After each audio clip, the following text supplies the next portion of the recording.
Yo, what's going on, guys? Ladies and gentlemen, my name is JP, better known as the StreaminCanadian, coming to you live from StreaminCanadian.com. Make sure you guys go over and check that out. All the links will be in the description. But today, I wanted to go ahead and talk to you guys about my decks here in Hearthstone. This is the beta, and this is Blizzard's attempt at a card game. I shouldn't say attempt, because this game's actually pretty damn amazing, if you ask me. Anyways, I showed you guys my Fire Frost Mage deck the other day, and I'm going to go ahead and show you guys, get into some of my other decks that I actually do have. So let me go ahead and show you guys my Retro Murloc deck, and let me show you exactly how I went ahead and built that deck. So the first thing that you're going to want to do with any druids is going to be, you're going to want to get as much mana back into your deck as humanly possible. Now again, this is my opinion and my opinion only. If you guys disagree, let me know in the comment section below, but nevertheless, let's go ahead and get right into it here. So there's a couple different ones that I would go ahead and put in here. First of all, I mean, you're going to want to go ahead and get yourself some Innervate, which is going to give you 2 mana crystals right off the top. Because I'm making this a Murloc deck, it's going to be very, very Murloc heavy. As you can see here, I do have a fairly decent amount of Murlocs. This one here is going to be placed only when I have most of my Murlocs out. It's going to be a +1 attack, +2 attack, 2 attack on health, 2 attack, or a 2 attack, 2 and 2 health.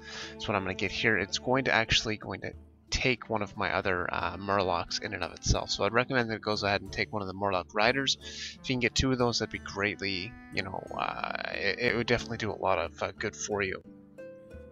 And then I obviously have a couple of these charge, and I have a couple of these scouts as well. Right away, I mean, that right there is going to basically fill up the entire battlefield.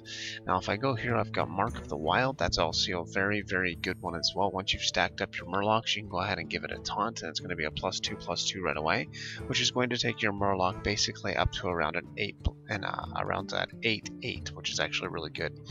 Now, you are going to want to go ahead and get yourself some healing cards, which is going to be these Healing Touch, which is going to give you +8. That's 16 points of health, just in case you have that situation where you absolutely need to heal yourself. The Healing Touch is actually really good for you.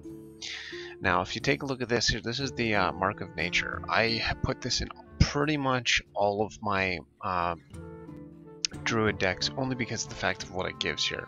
It's going to give a minion either +4 attack or +4 health and a taunt. It's very, very good for about a medium game, about halfway through the game, around 4 or 5 mana at this point in time. You should be able to play that. It's best time to play it. It is worth the 3 mana, but you'll want to play it around 4 or 5.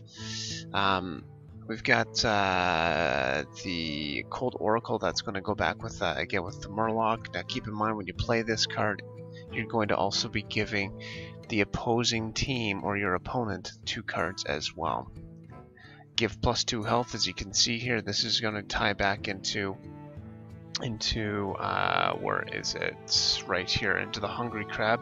You're going to want to go ahead and play that on the Hungry Crab, only because of the fact that it's gonna +2 health it, which is actually really good. Costs less per weapon. In fact, I don't even think this is the card that I actually wanted to take out. So let me go ahead and take that out, because it's kind of pointless. I don't have a weapon on me, and I want to go ahead and search for my +4. I'm gonna go ahead and throw that in there. That's actually much better. And I'm going to take that out, replace it with that +4. There we go.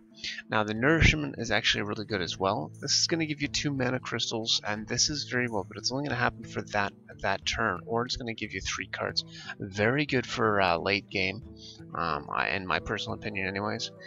Again, we got the Druid of the Claw. The Druid of the Claw is going to give me a charge, or it's going to give me +2 health and a taunt. Again, a lot of my stuff is buffing my characters. That's exactly what my Druid deck is for, is to buff a lot of my characters. Now, you may be asking yourself, well, why do I have this Archmage in there? I have that in there only because of the fact that I do have a couple spells in there, and it's actually going to help me out just a little bit. It's also got some very good damage and very good health as well. Again, here's another one here, Restore 5 health. It's going to be part of my Resto portion of it, or I can go ahead and pick up 2 cards, and that's going to be the Ancient of the Lore. And then obviously I have Agent of War, and that's going to give me a very good buff on this character. I can either get my taunt plus 5 health, which is going to turn into a taunt plus 10, or I can go ahead and turn it into a plus 5 attack. It's going to cost me 7 mana, but it's definitely well worth it. There you go. That is that, basically. It's very, very good. In fact, you know what? I think I'm going to go ahead and actually remove these Archmages. And I'm going to go ahead and pop in 2 of these just to see exactly how it's going to be. It's very good, easy attack. At the beginning of the first couple rounds, you can go ahead and get your you can get 4 attack in fairly quickly. And that is basically going to be that. Now, what I'm going to go ahead and do is I'm going to go ahead and show you guys what this deck can actually do. So I'm going to go ahead and play this deck against another opponent, and we'll just see how it turns out. So I will be right back when I get into a game.